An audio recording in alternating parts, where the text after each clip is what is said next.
Dans le monde du manga, il y a quelques noms qui ont marqué l'histoire du média. Toriyama, Tezuka, Takahashi, Arakawa, tous ont apporté des œuvres dont on parle encore aujourd'hui. Mais au milieu de tout ça, il y a 4 femmes qui ont décidé de faire du manga, pas comme les autres. Aujourd'hui, on parle de Cardcaptor Sakura et de leur créatrice, Clamp.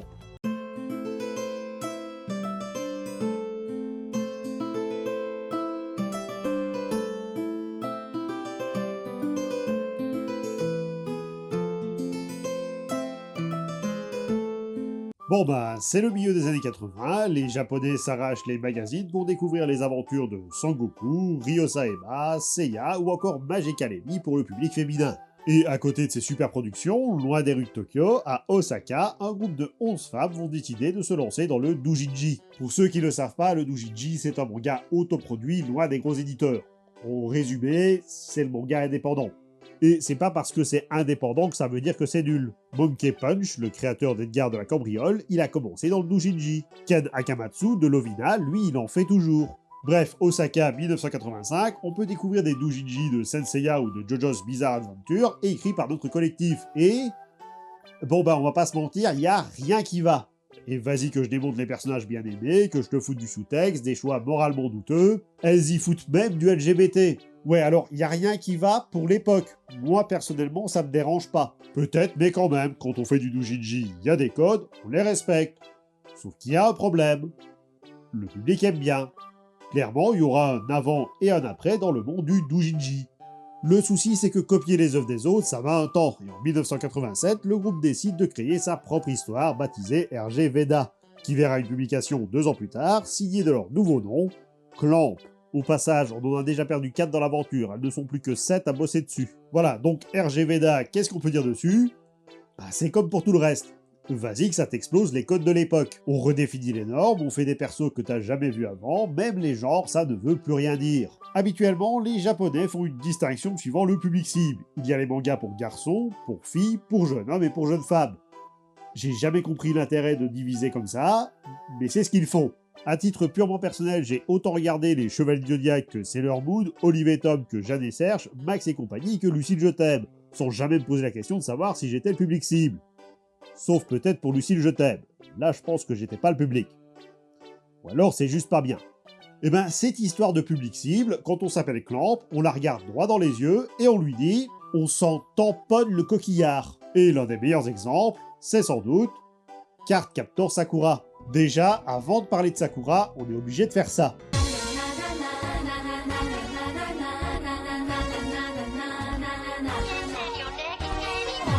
Désolé, quand on regarde Cardcaptor Sakura, ça a des airs de Magical Girl, tout ce qu'il y a de plus classique. On se retrouve avec une héroïne, Sakura Kinomoto, une jeune fille de 10 ans, énergétique, tout en ayant un côté naïf, maladroit et un peu désemparé. Typiquement, c'est Usagi, donc on est assez proche de Sailor Moon. Mais on est aussi déjà à la croisée des mondes.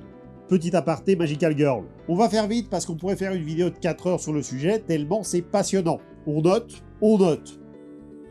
Mais globalement, on peut compter 3 genres de Magical Girl. Dans les années 60, on a les petites filles dotées de pouvoirs magiques, apparues avec Sally la petite sorcière. C'est bon enfant, on rigole.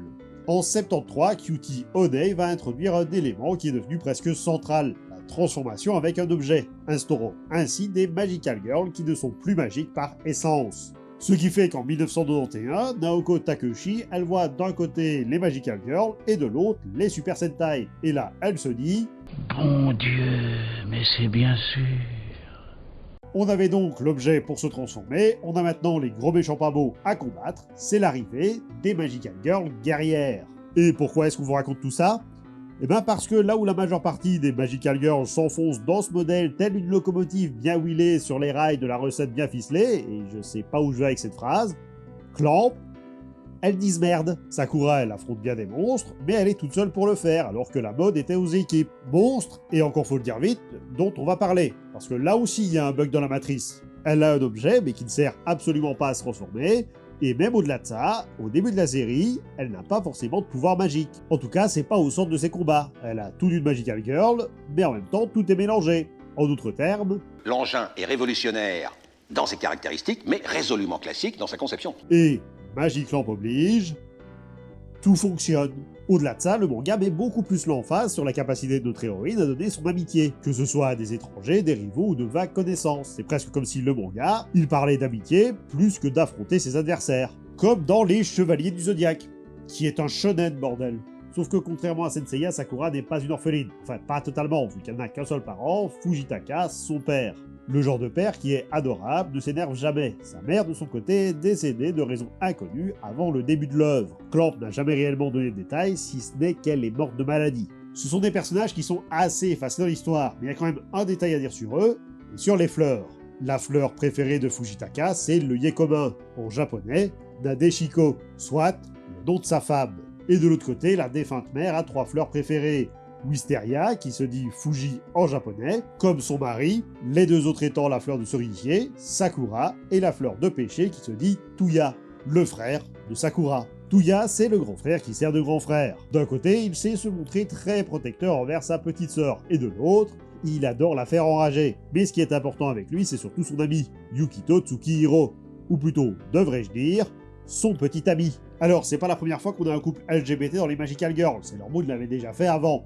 Mais ici, c'est traité presque de façon anecdotique, et surtout ça permet de retrouver un thème si cher à Clamp depuis les doujinshi. Et pas seulement pour le côté LGBT, ce couple c'est ce qu'on appelle une paire d'âmes, un autre thème récurrent de leurs œuvres. Yukito ce n'est pas non plus que le petit ami de Tuya, puisque Sakura est amoureuse de lui. Et par la suite, Xiaoran, bien que ce dernier va finir par avoir une relation réciproque avec la chasseuse de cartes. Voilà, à partir de quand est-ce que le Magical Girl est devenu Max et compagnie? Aucune idée. Mais Yukito est aussi un personnage assez central.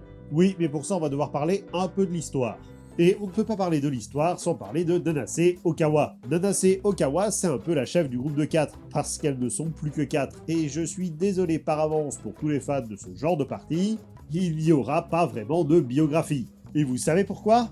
Eh bien, comme toujours, là où d'autres comme Rumiko Takahashi ont tellement d'interviews qu'on peut savoir qu'elle a mangé le midi lors de sa première journée d'école, les membres de Clamp, sur leur vie privée, elles disent rien. Alors, je respecte, mais du coup c'est chiant. Alors on a quand même quelques trucs, par exemple elle porte des lunettes, parce qu'elle aime pas les lentilles de contact. Quoi? Vous vous attendiez vraiment à ce qu'elle dise quelque chose de pertinent dans les interviews? C'est Clamp, elle joue selon leurs règles. Nanase c'est principalement elle qui va écrire les histoires, et on va rentrer directement dans le vif du sujet, l'histoire, elle s'en fout. Enfin non, pas exactement, mais disons que c'est pas ça qui va l'intéresser. Et pour ça, on peut prendre X, un manga qui est sorti 4 ans plus tôt et qui se déroule dans un monde apocalyptique, et sur lequel Nanase dit ceci. En résultat du trou dans la couche d'ozone, les rivières ont été polluées et c'est terrible.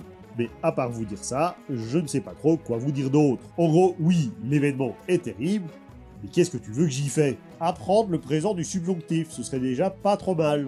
Donc ce n'est pas tellement la catastrophe ou la façon dont le vaillant groupe de héros d'infortune va résoudre le problème qui l'intéresse, mais les relations humaines qui vont naître au sein de ce groupe, et plus précisément encore, leur quête pour trouver un petit coin de paradis, parce que c'est avant tout une histoire d'amour.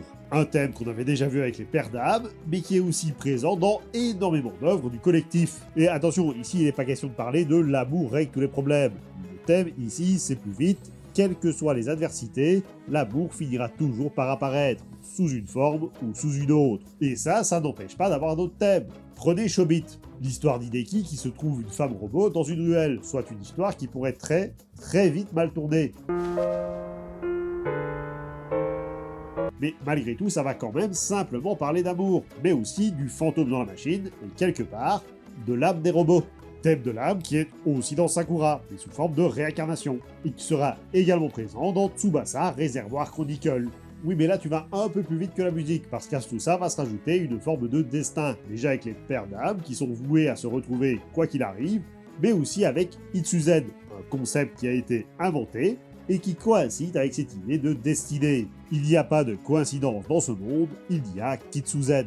Ou comme le dit si bien Sakura, je suis sûr que tout va bien aller. Et c'est vraiment tous ces thèmes qui vont se retrouver dans les différentes œuvres de Clamp, ce qui va être beaucoup plus central et donc expliquer pourquoi leurs œuvres se trouvent à mi-chemin des cibles éditoriales. Sakura, c'est pour les filles, Chobit, c'est pour les jeunes hommes. Ouais, on peut difficilement le réfuter, mais concrètement, ils parlent de la même chose. Ah oui, il y a aussi un autre thème récurrent de Nanase, elle aime bien les persos à lunettes.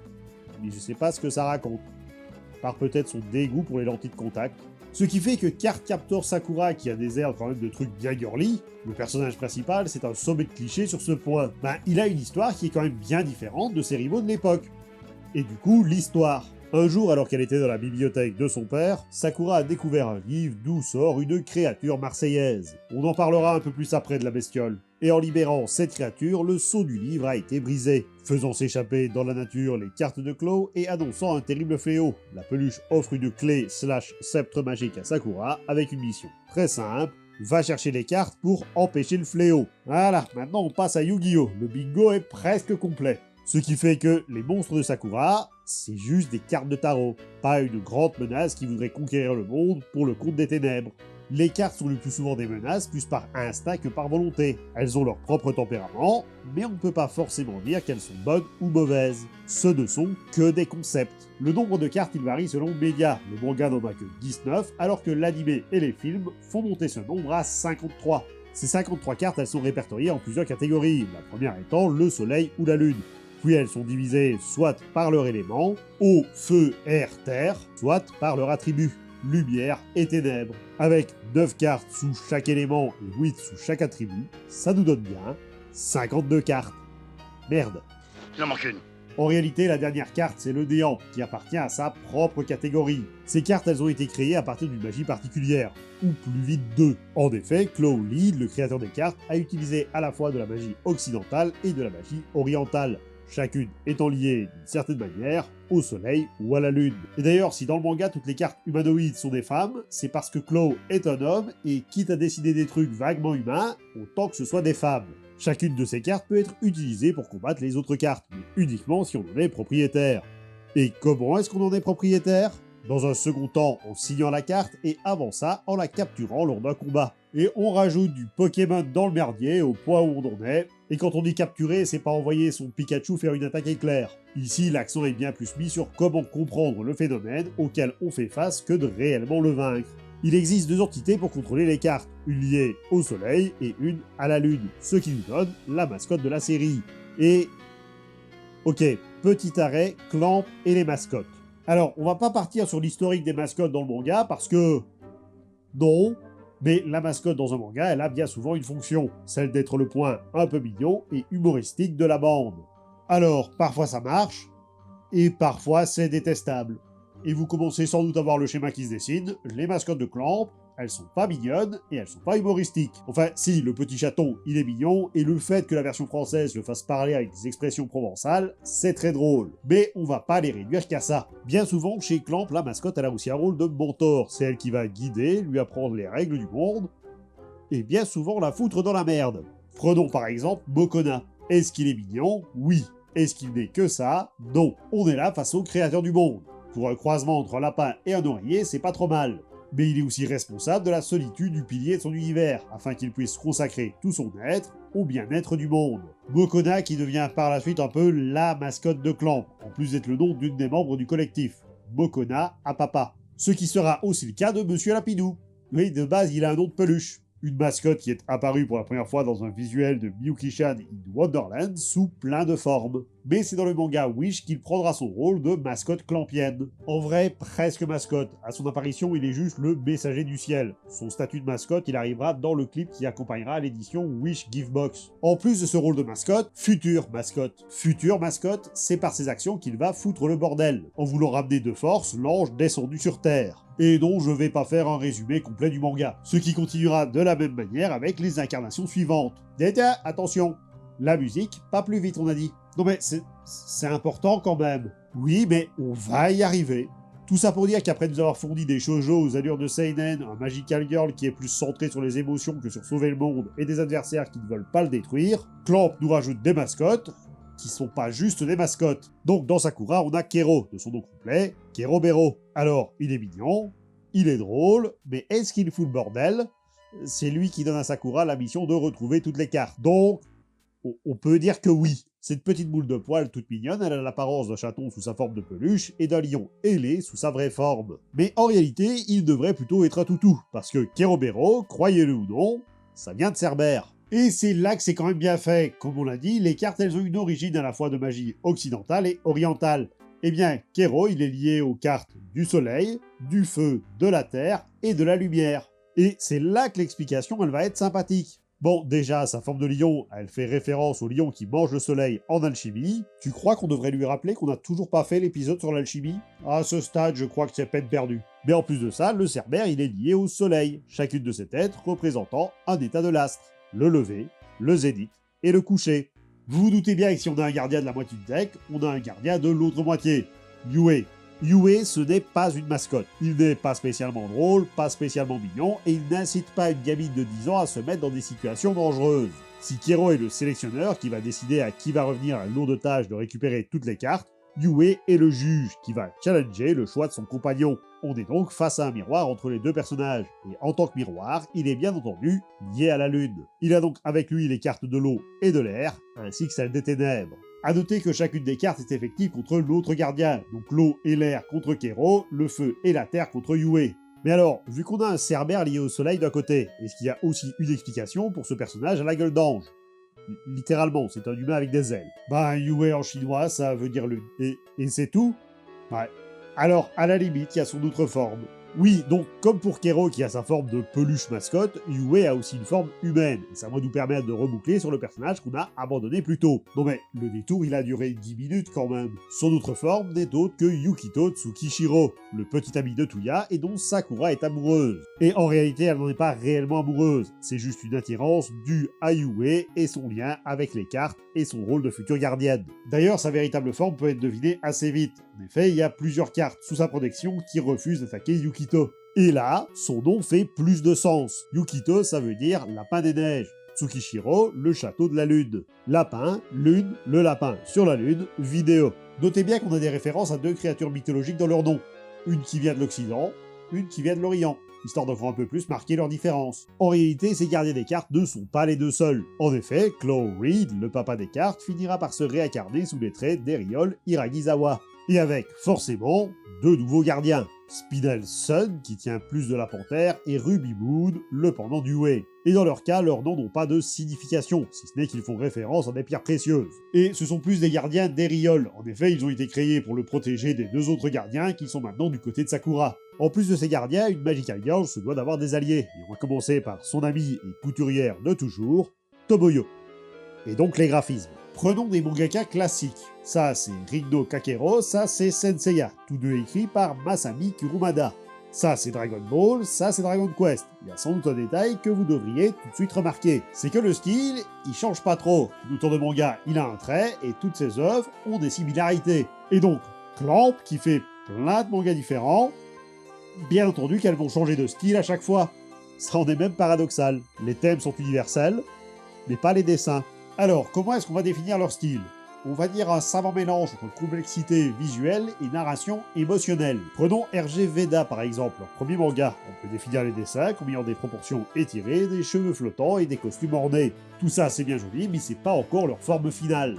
La forme finale, elle va plutôt arriver dans les années 90, où les gens vont commencer à comprendre que de reconnaître un manga de Clamp dès le premier regard, ça risquait d'être difficile. Même moi, à titre personnel, il y a certaines de leurs œuvres, il m'a fallu un bon moment pour découvrir que c'était elles derrière. D'un côté, on va avoir Magic Knight Rayart, on reconnaît les formes étirées, les cheveux flottants et les costumes. Et de l'autre, on a X 1999, avec des formes pas tellement étirées, des cheveux pas du tout flottants et des costumes tout ce qu'il y a de plus sobre. Mais regardez les deux images et osez dire que c'est la même chose. Bon, en vrai, il y a toujours des personnages avec des proportions très étirées et des cheveux au vent. Mais la raison derrière, c'est pas tellement une déformation volontaire, mais une volonté de faire passer les émotions à travers le dessin. Chaque cas semble alors être un moment vivant de l'histoire. Puis vint les années 2000 et un changement radical dans les mangas. De plus en plus de mangakas se sont tournés vers les dessins plus variés, ce que faisait déjà Clamp depuis un peu moins d'une décennie. Et maintenant, elles allaient enfin pouvoir rentrer dans le moule. Sauf qu'on parle de Clamp. Si tout le monde se dirige vers la complexité, alors elles vont prendre tout le monde à revers. Leur style va donc devenir bien plus minimaliste, encore une fois pour ajouter de la subtilité dans les émotions des personnages. Chobit par exemple, dont la simplicité reflète l'isolement émotionnel de son monde cyberpunk, un monde stérile et axé sur la technologie. Et ça va continuer encore et encore. Clover qui va utiliser l'espace négatif, ou Holic qui va virer dans le surréalisme alors que Kobato revenait à un style plus classique. Pour Clamp, ce qui est important, ce n'est pas le dessin, c'est de trouver le dessin qui racontera le mieux l'histoire. Et c'est pareil pour les costumes, ils sont pas juste là pour habiller le personnage, ils sont là pour le décorer et pour raconter une histoire. Et pour Sakura, il y a Tomoyo. Tomoyo Daidoji, c'est la meilleure amie de Sakura, mais pas seulement, c'est également sa cousine au second degré du côté de sa mère. C'est la fille gentille, douce, qui voit un amour sans limite à Sakura et qui surtout va l'aider à récupérer tout son paquet de cartes dès la seconde où elle en apprend l'existence. Elle ne va pas l'aider en étant active, mais en étant la geek dans le fauteuil. Si par geek on entend couturière, et par dans le fauteuil on entend à 2 mètres de l'action.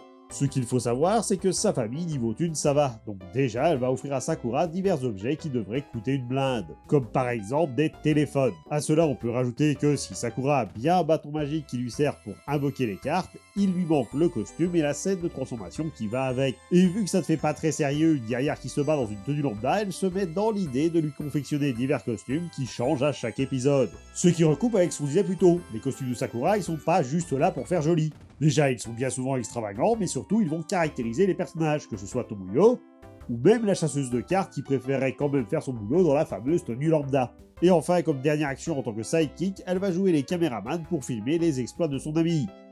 Parce que pourquoi pas. Et bien entendu, un bon héros de manga, ce qu'il lui faut, c'est un rival. Et ce rival, c'est Xiaoran Lee. Xiaoran Lee est un élève qui débarque de Hong Kong avec une seule et ferme intention, celle de capturer également les cartes de Claw. Un but qui est un peu débile, parce que la seule façon de les capturer, c'est d'utiliser le bâton de Sakura. Donc autant dire que c'est mal barré. En revanche, il va évoluer tout au long de l'histoire, étant d'abord un rival dans la capture des cartes et dans la capture du cœur de Yukito Tsukishiro. Mais plus le temps passe et plus ils vont devenir des alliés, développant des sentiments amoureux, jusqu'à finir en couple. Ce qui va un peu attrister Clamp en réalité. Alors pas le fait qu'ils se mettent en couple, mais le fait que tout le monde trouve ce couple naturel, au vu par exemple de leur âge. Alors qu'en réalité, pour Okawa, leur relation c'est surtout une histoire de père d'âme. Xiaoran aurait pu avoir un autre âge, que ça n'aurait rien changé. Et bien entendu, le groupe ne serait pas complet sans Mei-Ling Lee, la cousine de Xiaoran. Ouais, sauf qu'elle, on s'en fout. Pourquoi ?